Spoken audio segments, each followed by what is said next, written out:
Hello everyone, been progressing slowly but steady with the game with some long breaks. I finished my studies, got a new job and a promotion, and also a child, though there's been a lot of everything. So it's been 2 years since the previous devlog, and since a lot has changed or improved. I've received a lot of feedback through testing, which prompted me to make the gameplay more active. The current playtest version is somewhat old, so it's missing a lot of features. All in all, I have over 400 implemented fixes or system revamps or updates, and some of these fixes were fast, something like fixing typos, while others required multiple hours of work. So let's get started, shall we? First of all, buildings can finally be rotated. This was something that I was pushing further away for a long time, since it required me to recreate the rotated graphics for several buildings. It also meant all the animations, particles, lights and so on to be done twice. Previously, too much of the time was spent waiting for resources, so a lot of events have been added and some gameplay mechanics have been made more active. And also, for example, a small debris system has been implemented that lets the player pick up debris inside and outside of the system periodically. I tweaked and added various graphs to visualize long-term trends like population and resources. They help the player understand cause and effect a bit better instead of reacting only when things go wrong. Also, the worker counts for each building and resources needed have been tweaked to require the player to build more of the same building, and thus taking more advantage of the adjacency bonus system, for example. And all in all, this requires more clicks from the player, more active gameplay basically. The Steam page was updated with a few new images, video, language fixing and other small tweaks to make it more presentable. Then I spent quite a time optimizing different systems and rewriting code. For example, the road system, it was something of a bottleneck with high passenger counts. Several other systems have also been refactored to scale better with larger populations. And a lot of systems had unoptimal code that resulted in weird bugs and performance problems, so they were all fixed. Especially the late game performance with hundreds of passengers is now noticeably smoother and less prone to sudden slowdowns or crashes. I added Steam achievements to support different playstyles and long-term goals. Some of them are more straightforward, while others encourage experimenting with the system a bit more.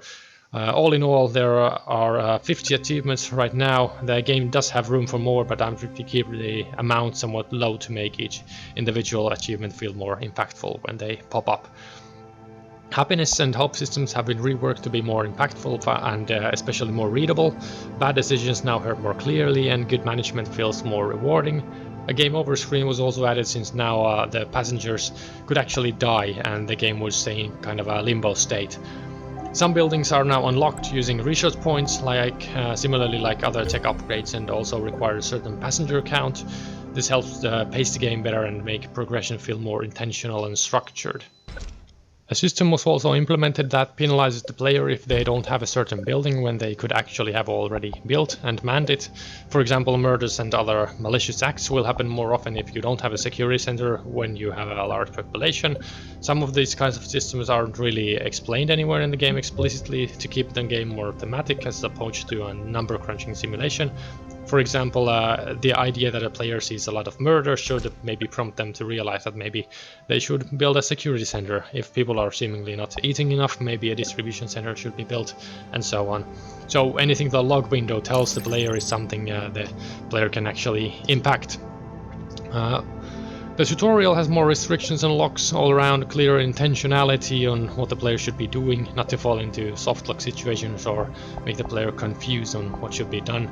The tutorial also has a few checkpoints so that players don't have to start from the beginning if they don't want to.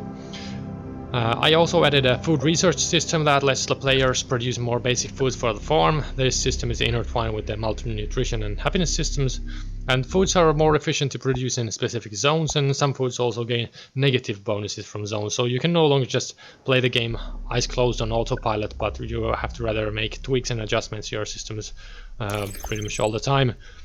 Now buildings tell where the production progress is actually coming from, so all the additive modifiers are shown in one window, which makes min-maxing a bit easier, and all around the user experience is more clear, and the player can actually know what they should be doing to make things better.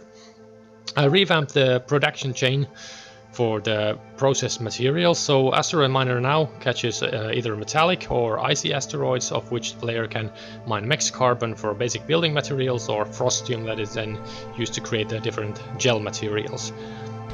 The final thing I'll talk about is the ship integrity system. The ship now deteriorates due to its size and building count, and the player has to balance their workers by also taking that into account. So the The population control is a big thing in this game. Of course, the ship hull strength also impacts a plethora of other gameplay systems. I've also been creating a demo that lets me figure out more clearly what, for example, a 30-minute session will feel like, and hopefully the demo will be out in 2026. That's about it for now. More polishing and balancing ahead, but the game is slowly moving forward again. Thanks for watching and see you next time. Bye.